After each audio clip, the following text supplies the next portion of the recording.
오늘의 전해주십니다. 중북부 지방에 내리고 있는 올여름 마지막 장맛비는 오전에 대부분 그칠 것으로 전망됩니다. 하지만 서울의 낮 기온이 30도, 대전 33도, 대구는 34도까지 오른 데다 대기도 고온 다습해 찜통더위가 다시 기승을 부리겠습니다. 일본이 다음 달 2일 한국에 대한 화이트리스트 배제 여부를 결정할 것으로 알려진 가운데 이번 주 한일 외교수장이 아세안 지역 안보 포럼에 나란히 참석하면서 한일 갈등의 외교적 해법이 마련될지 주목됩니다.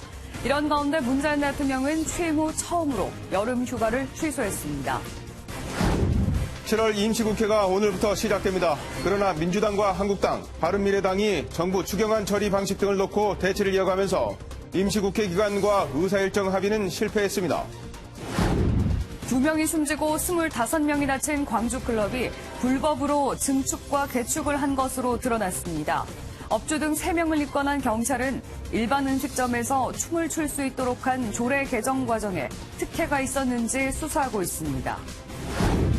경찰의 불허 방침에도 홍콩 시민 수만 명이 송환법에 반대하는 도심 시위를 벌이면서 경찰과 격렬한 충돌이 벌어졌습니다. 시위 과정에서 부상자가 속출하면서 경찰의 과잉 진압 논란이 커지고 있습니다. 고진영이 미국 여자 프로골프 투어 시즌 4번째 메이저 대회인 에비앙 챔피언십에서 우승을 차지했습니다. 4월 시즌 첫 메이저 대회인 아나 인스퍼레이션에서 우승한 고진영은 이번 대회 우승으로 상금 1위와 세계 랭킹 1위에 올랐습니다. 안녕하십니까. 굿모닝 임베일입니다. 막바지 장맛비가 그치고 오늘부터는 본격적인 무더위가 시작된다고 합니다. 네, 자세한 날씨는 서울 광화문에 나가 있는 기상캐스터 연결해서 알아보겠습니다. 조수연 캐스터, 지금 바깥 날씨 어떻습니까? 네, 주말 내 퍼부었던 장맛비는 그치고 지금 하늘에는 구름만 가득 껴 있습니다. 오늘부터는 본격적인 무더위가 시작되겠는데요. 현재 강원 동해안과 충청, 남부 곳곳에는 폭염주의보가 발효 중입니다. 오늘 한낮에 서울이 30도, 대전과 광주 33도, 강릉과 대구가 34도까지 오르면서 무척 덥겠습니다. 오늘 전국에 가끔 구름이 많겠습니다. 경남 남해안에는 오전까지 비가 오는 곳이 있겠고요. 서울을 포함한 수도권과 강원은 낮까지 빗방울이 떨어지겠습니다. 현재 기온은 서울이 25.6도, 강릉이 29도 등 곳곳에서 25도를 웃돌고 있습니다. 한낮에는 서울이 30도, 청주와 전주, 울산이 33도까지 오르겠습니다. 당분간 낮에는 폭염, 밤에는 열대야가 기승을 부리겠습니다. 밤낮 없는 무더위에 대비를 잘 하셔야겠습니다. 지금까지 광화문에서 날씨 전해드렸습니다. 일본의 보복성 수출 규제로 시작된 한국과 일본의 경제 갈등이 이번 주에 분수령을 맞을 전망입니다. 금요일에는 일본이 한국을 화이트리스트에서 제외할 것으로 보이는 강요 회의가 열리고 이에 앞서 태국 방콕에서 열리는 아세안 안보 포럼에서 한일 외교장관의 만남 가능성이 제기되는데 이 자리에서도 해법이 나올 수 있을지 주목됩니다. 김수형 기자입니다. 일본 정부는 이번 주 금요일 우리의 국무회의격인 강요회의를 개최합니다. 이 회의에서 일본은 한국이 수출 관리가 미흡하다는 이유로 한국에 대해 전략물자 수출 간소화 대상인 화이트리스트에서 제외할 전망입니다. 화이트리스트는 미국과 영국 등 27개 국가가 지정돼 있어 일본이 수출을 하는데 우대를 받고 있습니다. 이에 앞서 태국에서는 외교전이 펼쳐집니다. 한일 양국 외교장관은 오는 2일 태국 방콕에서 열리는 아세안 지역 안보 포럼 외교장관 회의에 나란히 참석합니다. 강경화 장관과 고노다로 일본 외무상이 모두 31일 도착할 예정이어서 31일이나 다음 달 1일 한일 외교장관 회담 성사 가능성에 주목하고 있습니다. 일본 정부가 한국 수출 규제를 단행한 이후 한일 외교장관 회담이 최초로 성사된다면 최악으로 치달은 한일 관계의 갈등 완화의 계기가 될 수 있다는 분석입니다. 반대로 만남이 불발되고 한일 장관이 수출 규제의 부당성과 정당성에 대한 여론전에 치중한다면 갈등은 오히려 악화될 것이라는 우려도 나옵니다. 이런 가운데 문재인 대통령이 이번 주로 예정된 여름 휴가를 전격 취소했습니다. 일본의 수출 규제 조치와 북한 탄도미사일 발사, 러시아의 독도 영공 침범, 광주 클럽 구조물 붕괴 참변 등 국내외 현안이 산적한 데 따른 것으로 보입니다. 일본 산업규제 관련 부처인 홍남기 경제부총리와 성윤모 산업통상자원부 장관도 휴가를 취소한 것으로 전해졌습니다. MBN 뉴스 김수영입니다. 한미일 3국 의원회의 참석을 위해 미국을 찾았던 박미 의원 일부가 미국 워싱턴 DC에서 3박 5일간의 일정을 마치고 어젯밤 귀국했습니다. 박미단은 일본의 수출 규제 조치로 인한 한일 간 갈등에 대해 미국이 적극적으로 나설 의지가 없는 것으로 진단했습니다. 박통일 기자입니다. 미국 방문을 마치고 돌아온 여야 의원들의 표정은 마냥 밝지만은 않았습니다. 박미단은 미국 측이 적극적인 역할을 맡는 것에 부담스러워하고 있고 중재 역할에 신중한 입장을 나타냈다고 전했습니다. 그래서 미국 측이 적극적으로 관여나 개입은 하기 어려운 상황이지만 일단 우리 입장에 대해서 충분히 경청을 했고 수출 규제 문제를 놓고는 일본 측 의원들과의 직접적인 논의도 있었습니다. 박미단은 일본 의원들이 이번 규제가 주기적으로 갱신하는 수출 정책의 일환이라는 입장을 견지했지만 아베 총리의 의견과 다른 목소리도 있었다고 전했습니다. 또 미국 측에는 일본의 수출 규제로 인한 갈등이 자칫 한미일 3국 공조를 해칠 수 있다는 우려를 전달했다고 전했습니다. 동북아의 영내 평화라든지 안보라든지 이런 문제에 있어서 3국의 협조가 그 어느 때보다도 강조되는 이 시점인데 궁극적으로 이러한 것들이 우리 3국의 이해를 저변을 좀 해칠 수 있다라는 이야기를 강조를 했고 박미단은 당초 국회 외교통일위원회에서 채택한 수출규제 철회 촉구안을 전달할 계획이었지만 무산됐습니다. 여야 5당 사무총장은 오늘 실무회동을 갖고 일본의 경제 보복과 관련한 초당적 비상협력기구 출범을 논의할 예정입니다. MBN 뉴스 박통일입니다. 그젯밤 북한 소형 목선 한 척이 또 동해 북방 한계선을 넘어왔습니다. 확인해봤더니 북한 선원 3명이 타고 있었는데 군 당국은 이 목선을 예인해서 합동조사에 들어갔습니다. 먼저 권용범 기자입니다. 동해 북방 한계선 NLL 북쪽 5.5km 해상에 멈춰있던 북한 소형 목선이 최초로 포착된 건 그제 오후 10시 15분쯤. 이 목선은 24분 뒤 2에서 5노트의 속도로 정남향으로 이동해 오후 11시 21분쯤 NLL을 넘어왔습니다. 우리 군은 고속정과 특전 고속단정을 즉각 출동시켰고 인근에 있던 초계함도 차단 작전에 돌입했습니다. 이어 어제 오전 0시 18분쯤 NLL 남방 6.3km 해상에서 이 목선을 계류시켰는데 목선 안에는 북한 선원 3명이 타고 있었습니다. 우리 군은 우리 영해상에서 이 선원들을 오전 2시 17분쯤, 목선은 오전 5시 30분쯤 강원 양양군의 군항으로 이송 및 예인했습니다. NLL을 넘은 선박을 북쪽으로 즉시 퇴거 조치하지 않고 이렇게 우리 군항까지 예인한 건 이례적입니다. 이에 합동참모본부는 북한군 소속으로 추정되는 선명이 표기돼 있었고 군복 차림의 선원도 있어 추가 조사가 필요했다고 설명했습니다. 또 배가 자체 동력으로 정남쪽으로 내려왔고 목선을 처음 발견했을 때 주변에 다른 어선이 없었던 점도 고려됐다고 덧붙였습니다. MBN 뉴스 권용범입니다. 한편 우리 국민 2명이 타고 있던 러시아 어선은 북한에 11일간 억류돼 있었는데요. 납부된 어선은 그제 저녁 풀려나서 어제 속초에 도착했습니다. 서동균 기자입니다. 러시아 국적의 300톤급 홍게잡이 어선 한 척이 속초항 부두에 정착해 있습니다. 우리 국민을 태우고 북한에 억류돼 있던 러시아 어선 샹하이린 8호가 어제 오후 1시쯤 무사히 속초에 도착했습니다. 북한에 납포된 지 11일 만입니다. 선박에는 우리 국민을 포함해 모두 17명의 선원이 타고 있었는데 모두 건강한 상태로 귀환한 것으로 알려졌습니다. 샹하이린 8호는 지난 16일 속초항을 떠나 러시아로 가던 중 엔진 고장으로 북측 수역을 침범해 억류됐습니다. 한국인 선원 2명은 러시아 선사와 기술 지도 계약을 맺고 어업 지도 및 감독관 자격으로 승선했던 것으로 알려졌습니다. 통일부는 우리 선원들의 귀환을 위해 지난 18일부터 북한에 접촉했지만 답변을 받지 못했습니다. 다만 정부가 외교 채널을 통해 러시아와 소통하며 우리 국민의 상태를 파악해 온 것으로 전해졌습니다. 통일부는 북측의 조치에 대해서 인도주의적 차원에서 긍정적으로 평가한다고 밝혔습니다. 국내로 송환된 우리 선원들은 간단한 신체 검사를 받은 뒤 단속된 경위를 조사받을 예정입니다. MBN 뉴스 서동균입니다. 광주 클럽 붕괴 사고 원인은 보신 것처럼 무리하고 허술한 불법 중축이었습니다. 광주시는 제대로 된 안전 점검도 하지 않은 것으로 드러나서 특혜 의혹마저 불거지고 있습니다. 이수아 기자입니다. 이번 클럽 구조물 붕괴 사고로 지자체의 허술한 건물 안전 감독 실태도 도마 위에 올랐습니다. 사고가 난 클럽은 지난 2016년 이른바 감성 주점으로 분류돼 일반 음식점인데도 춤을 출 수 있는 예외 조례를 적용받았습니다.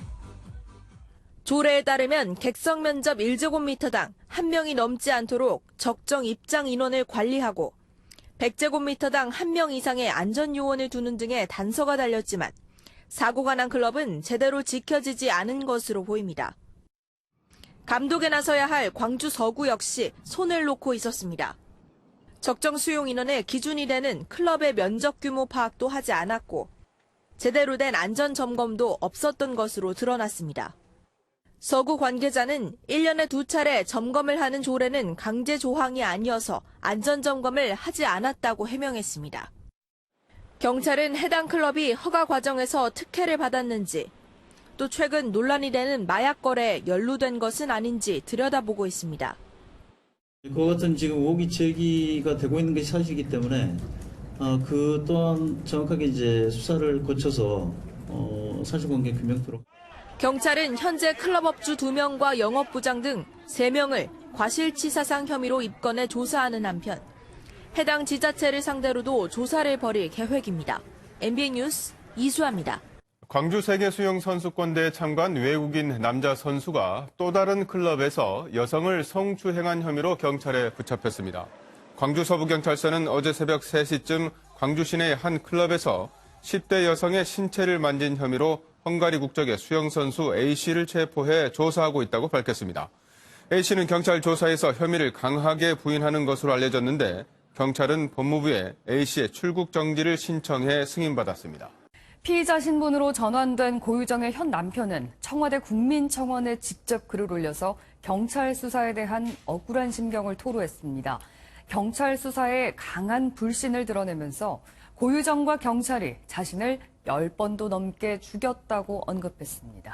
정수정 기자입니다. 고유정의 남편 A씨가 청와대 국민청원에 직접 올린 글입니다. 6살 배기 아들 사망 사건과 관련해 고유정을 향한 의심은 물론 경찰에 대한 불신도 강하게 드러냈습니다. A씨는 아들의 사망 사건의 과실치사 혐의를 받고 있는데 처음부터 경찰이 자신을 피의자로 지목한 것에 대해 억울함을 토로했습니다. 국과수 부검 결과 아이의 사망 원인이 압착에 의한 질식사로 추정된다고 나왔는데도 당시 고유정에 대해서는 별다른 조사를 하지 않았다는 겁니다. A씨는 만약 경찰이 고유정을 조사했다면 제주도에서 전 남편이 살해당하지 않았을지도 모른다며 경찰 역시 전 남편 살인 사건에 중대한 책임이 있는 것이라고 주장했습니다. 또 고 씨와 대질조사 과정에서도 경찰이 고 씨의 편의를 봐줬다고 언급했습니다. 가림막이 놓여져 있어 고 씨의 얼굴조차 제대로 보지 못했다며 경찰이 사실상 고 씨의 조력자 역할을 하는 모습을 보고 너무나 억울하고 참담한 심정이라고 밝혔습니다. A씨의 국민청원은 현재 2천여 명의 동의를 받은 상황입니다. 말도 안 되는 혐의로 저를 2번, 3번, 10번도 더 죽였다고 주장하며 A씨는 이 같은 글을 아들의 생전 사진과 함께 온라인 커뮤니티에도 게시하기도 했습니다. MBN 뉴스 정수정입니다. 윤석열 검찰총장이 서울중앙지검장으로 재직하던 지난 4월 박근혜 전 대통령의 석방을 요구하며 협박방송을 했던 유튜버가 재판에 넘겨졌습니다. 유튜버가 공인의 집 앞에서 위협방송을 한 적은 과거에도 있었지만 검찰에 기소된 건 이번이 처음입니다. 엄혜림 기자입니다. 지난 4월 24일 보수 성향 유튜버 김모 씨는 당시 서울중앙지검장이던 윤석열 검찰총장 집 앞에서 실시간 협박방송을 했습니다. 야, 윤석열아, 내가 날개란 2개 갖고 있어. 우리가 자살 특공대로서 너를 죽겠다라는 걸 보여줘야죠. 2년여간 구속된 박근혜 전 대통령 형 집행을 정지해달라는 이유에서였습니다. 김 씨는 검찰 수사가 시작되자 웃자고 찍은 영상을 갖고 편파 수사를 한다며 반발하기도 했습니다. 웃자고 찍은 김의 영상을 문제 삼아 수사하는 것은 명백한 편사 수사입니다. 구속 수사를 받던 김 씨는 석방 결정이 내려져 보증금 3천만 원을 내는 조건으로 풀려났습니다. 이에 검찰은 지난 26일 김 씨에게 공무집행방해와 협박 혐의 등을 적용해 재판에 넘겼습니다. 공인의 집 앞에서 협박 모욕 방송을 한 유튜버가 재판에 넘겨진 건 이번이 처음입니다. 검찰은 또 김 씨의 유튜브 방송을 도운 조력자 3명도 함께 불구속 기소했습니다. MBN 뉴스 엄혜림입니다. 한국당과 바른미래당의 요구로 오늘부터 7월 임시국회가 시작됩니다. 하지만 추경 처리와 안보 국회를 둘러싼 여야 셈법이 달라서 회의 일정조차 잡히지 않고 있습니다. 이동화 기자입니다. 자유한국당과 바른미래당이 오늘부터 7월 국회를 소집하지만 여야 간 의사일정 합의는 불발됐습니다. 한국당과 바른미래당에서는 안보 위기가 심각하다며 안보 책임자들을 국회로 불러 정책을 점검해야 한다고 주장하지만 운영위, 국방위, 정보위, 외통위 열어서 안보의 파탄 현상을 따져 물어야 합니다. 민주당은 국회 선진화법을 위반한 소속 의원들을 보호하기 위해 이른바 방탄국회를 연 것이 아닌지 의심하고 있습니다. 회의를 연다면 추경은 물론 일본 수출 규제 결의안을 반드시 통과시켜야 한다는 입장입니다. 저희는 추경하고 일본 수출 규제 결의안 같이 하고 안보도 논할 수 있는데 내용과 형식이 어떻게 되느냐 이런 것들이 관건입니다. 그리고 이번 주부터 시작되는 휴가철도 변수입니다. 의사 일정을 논의해야 할 이인영 민주당 원내대표가 강원도 고성에서 시작된 DMZ 통일 걷기에 나섰고 문희상 국회의장을 비롯해 여야 지도부 역시 줄줄이 휴가를 계획하고 있습니다. 따라서 국회가 열리더라도 한국당이 추경 처리에 전향적인 모습을 보이지 않는 한 빈손으로 끝날 가능성이 크다는 지적입니다. MBN 뉴스 이동화입니다. 황교안 자유한국당 대표가 9.19 군사 합의를 폐기해달라고 정부에 연이틀 요구했습니다. 우리 군의 역량만 약화시킬 뿐 북한 도발을 막지 못한 엉터리 합의이니 없애자는 건데요. 더불어민주당은 평화를 버리고 전쟁을 하겠다는 거냐면서 강하게 비판했습니다. 박유영 기자입니다. 주말에 국가안보위원회 연석회의를 긴급 소집한 자유한국당. 황교안 대표는 이 자리에서 전날에 이어 다시 한번 9.19 남북 군사 합의를 폐기해달라고 촉구했습니다. 잘못된 군사 합의로 군의 억지 능력을 약화시키고 대북 제재 완화에 앞장선다면 대한민국의 미래가 과연 어떻게 되겠습니까? 지난 5월 북한 미사일 발사를 기점으로 9.19 합의 폐기를 주장해온 한국당이 압박 수위를 점점 높이는 모습입니다. 기존의 대북 정책 노선 이제는 포기하고 수정해야 될 때입니다. 9.19 합의 폐기를 선언해야 합니다. 더불어민주당은 한국당의 이런 주장이 무지해서 나온 발언이라며 평가절하했습니다. 황교안 대표와 자유한국당이 진정 바라는 것은 한반도 평화가 아니라 전쟁이란 말입니까? 다만 야권 곳곳에서 9.19 합의 효과에 의문을 제기하는 목소리가 나옵니다. 유승민 바른미래당 의원은 SNS를 통해 북한이 9.19 군사 합의를 먼저 위반했는데 우리만 여기에 얽매이는 건 바보 같은 짓이라고 말했습니다. 국익이냐 정쟁이냐 여야 입장차가 여전하면서 안보 이슈 해결책을 둘러싼 접점을 찾기 쉽지 않아 보입니다. MBN 뉴스 박영입니다. 어제 홍콩에서는 지난주에 발생한 백색 테러를 규탄하는 대규모 반중 시위가 열려서 큰 충돌이 벌어졌습니다. 경찰이 시위대를 해산하는 과정에서 최루탄과 고무탄을 발사해서 부상자가 속출했습니다. 신재우 기자입니다. 거리에는 경찰들이 쏜 최루탄 연기가 자욱하게 퍼져 있습니다. 시민들은 경찰의 최루탄 공격을 막으려고 마치 전쟁을 하듯이 우산을 들고 대형을 갖춰 대응합니다. 헬멧과 마스크를 쓴 시위대는 경찰이 쏜 최루탄을 다시 경찰 쪽으로 던지기도 합니다. 중앙인민정부 주 홍콩 연락 판공실에 진출하려는 시위대를 막기 위해 경찰이 최루탄과 고무탄까지 동원해 강경 진압하고 있는 겁니다. 발단은 어제 오후 3시쯤부터 시작된 대규모 반중 집회였습니다. 경찰이 사전에 행진을 허락하지 않은 중련판 건물 근처로 일부 시위대가 접근했고 경찰의 거듭된 해산 경고에도 듣지 않자 강경 진압에 들어갔습니다. 이 과정에서 10명 이상의 시위대가 경찰에 체포됐고 4명이 부상을 입고 인근 병원으로 후송됐습니다. 다른 병원에 옮겨진 부상자까지 합치면 그 수는 더 늘어날 것으로 보입니다. 2달가량 이어진 반송환법 시위 속에서 침묵을 지켜온 중련파는 오늘 오후 기자회견을 열어 현재 상황에 대한 입장을 밝힐 예정입니다. MBN 뉴스 신지우입니다. 유해 성분이 들어간 가습기 살균제로 국내에서 1,400명이나 넘게 사망한 일이 있었죠. 그런데 해외에서 직구나 구매 대행으로 산 일부 세정제와 살균제에서 이 성분이 검출돼 비상에 걸렸습니다. 이혁준 기자입니다. 1,400명이 넘는 사망자를 내 사회적 문제가 된 가습기 살균제. 이 원료 성분 중 하나로 국내 분사형 생활화학 제품에 사용이 금지된 CMIT, MIT가 들어있는 제품이 국내에 여전히 유통되고 있었습니다. 욕실이나 장난감을 세척할 수 있는 세정제와 살균제입니다. 커뮤니티를 중심으로 입소문이나 해외 온라인 쇼핑몰과 해외 직구 구매 대행을 통해 국내에 들어오고 있습니다. 또 천연 성분으로 만들어져 있다고 해가지고 그러면 좀 엄마들 안전하다고 생각이 들잖아요. 그래서 안심하고 구매를 했었던 거거든요. 소비자원이 시중에 유통되는 25개 제품을 조사했더니 7개 제품에서 스프레이형 제품에 사용이 금지된 CMIT, MIT가 검출됐습니다. 일정 농도 이상 노출될 경우 피부와 호흡기는 물론 눈과 폐에도 영향을 줄 수 있습니다. 아주 심한 경우에 우리가 가습기 살균제 CMIT, MIT를 썼던 환자들한테서도 아주 심한 폐 손상을 일으켜서 폐 섬유화 현상이 생기는 환자들이 보고되고 있습니다. 해외는 규정이 없어 이 성분이 들어있는 스프레이형 제품 판매가 가능하지만 국내에 수입할 땐 통관 때 안전기준 적합 검사를 받지 않아 피해가 발생해도 구제를 받기 어렵습니다.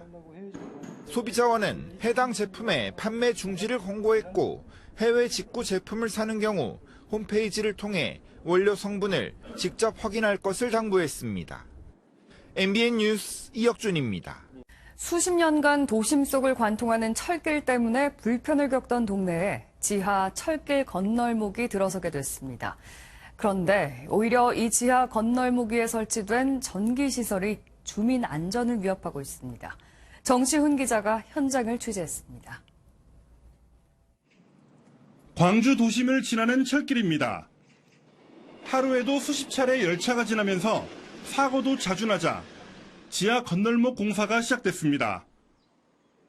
무려 10년 가까이 239억 원을 들여 막바지 공사 간창인데 처음에 반겼던 주민들의 표정이 싸늘하게 바뀌었습니다. 깔끔하게 단장될 줄 알았던 지하차도 위 도로 한복판에 커다란 전기실이 자리 잡았기 때문입니다. 터널한 전기를 공급하는 시설인데 이 건물 때문에 오히려 안전에 위협받고 있다는 주장입니다. 인도는 거의 사라졌고 차량 한 대만 간신히 통과할 정도입니다. 흉물스럽고 소방도로도 못 들어오고 인도도 없어지고 이 변전실이 없어지지 않는 한은 모든 게 해결될 수가 없어. 그나마 인도를 대신할 지하보도로 내려가는 계단 경사도 심해 노약자가 이용하기 어렵다고 호소합니다. 공사를 맡은 광주시와 철도시설공단은 책임을 떠넘기기에 급급합니다. 설계를 광주시에서 했거든요. 민원을 들으시려면 저쪽 광주시로 전화를 하셔야 됩니다. 공사는 지기들이 했지 공사하는 과정에서 민원이 작년부터 생겼었다고 그러는데 우리한테 말 한마디도 안 했었어요. 뒤늦게 광주시는 주민 동의를 받아 우선 전기실 규모를 줄이고 예산을 확보해 전기실을 옮기는 방안을 검토하겠다고 밝혔습니다. MBN 뉴스 정춘우입니다. 한국 여자 골프의 대세 고진영 선수가 LPGA 시즌 4번째 메이저 대회인 에비앙 챔피언십에서 우승컵을 들어올렸습니다. 올 시즌 메이저 대회만 2번 우승하면서 3승째를 올렸습니다. 김동환 기자입니다. 비 때문에 2시간 정도 늦게 시작된 마지막 라운드. 선두 김효주의 네타 뒤진 3위로 출발한 고진영은 빗속에서 흔들림 없이 타수를 유지하다 6번 홀과 7번 홀 연속 버디로 추격에 시동을 걸었습니다. 10번 홀에선 두 번째 샷을 바로 홀컵에 넣을 뻔한 묘기 샷으로 한타를 더 줄였고 13번 홀 5m가 넘는 긴 버디 퍼팅을 성공하며 김효주를 한타차까지 추격했습니다. 그러자 김효주가 흔들렸습니다. 14번 홀 티샷이 벙커에 박혀 진퇴양난에 빠지면서 속타나 잃었습니다. 순식간에 역전에 성공한 고진영은 17번 홀에서도 긴 버디 퍼팅을 홀컵에 떨어뜨리며 추격자들을 따돌렸습니다. 결국 최종 합계 15언더파로 두 타차 짜릿한 역전 우승을 마무리했습니다. 지난 4월 ANA 인스퍼레이션에 이어 시즌 메이저 대회 2승을 건진 고진영은 가장 먼저 3승 고지도 밟으며 다승, 올해의 선수, 평균 타수 등 전 부문 1위에 올랐습니다. 고진영은 내일 발표되는 세계 랭킹에서도 박성현을 밀어내고 1위에 오를 것이 확실시됩니다. MBN 뉴스 김동환입니다. 2019 광주 세계 수영 선수권 대회가 17일간의 대장정을 마치고 어제 폐막했습니다. 아쉽지만 우리나라는 값진 동메달을 하나 따는 데 성공했습니다. 길기범 기자입니다. 광주 세계 수영 선수권 대회 마지막 날 여자 혼계영 400m에서 한국 신기록이 나왔습니다. 비록 결승 진출에는 실패했지만 선수들은 역영을 펼치며 4분 03초 38로 레이스를 마쳤습니다. 이번 대회에서 나온 한국 신기록은 여자 계영 400m와 남자 자유형 50m, 남자 계영 800m, 혼성 계영 400m를 포함해 5개가 됐습니다. 기대를 모았던 간판 스타 김서영은 개인 혼영 400m 예선에서 4분 40초 55의 기록으로 2조 4위를 기록하면서 26명 중 10위를 차지했고 8명까지 주어지는 결승행에는 실패했습니다. 이번 대회를 통해 다이빙은 깜짝 놀랄 성적을 거뒀습니다. 김수진은 개막 이틀째인 지난 13일 여자 1m 스프링보드 결승에서 3위를 기록하며 동메달을 획득했습니다. 전 세계 수영 스타들이 총출동했던 광주 수영대회는 어제 대장정의 막을 내렸습니다. 남자 최우수 선수의 영예는 이번 대회에서 자유형 50m 등 6관왕을 차지한 미국의 케일럽 드레슬에게 돌아갔고 여자 MVP는 저병 50m 금메달 등 메달 5개를 차지한 스웨덴의 사라 셰스트렘 선수가 차지했습니다. 이번 대회에서 중국은 금메달 16개를 획득하며 종합 1위를 차지했고 미국과 러시아가 각각 2, 3위, 동메달 1개를 딴 우리나라는 23위를 기록했습니다. 다음 세계수영 선수권 대회는 2021년 일본 후쿠오카에서 개최됩니다. MBN 뉴스 길기범입니다. 초등학생을 대상으로 과학의 기본 원리를 체험 활동을 통해 알려주는 CU 투마로우 과학 캠프가 지난 24일부터 26일까지 경주에서 열렸습니다. 이번 캠프는 LS 니꼬똥 재련과 초록우산 어린이 재단이 지난 2013년부터 열어온 행사로 올해는 재난과 안전을 주제로 자연재해 대체 방법을 익히는 다양한 실험과 체험 프로그램이 진행됐습니다.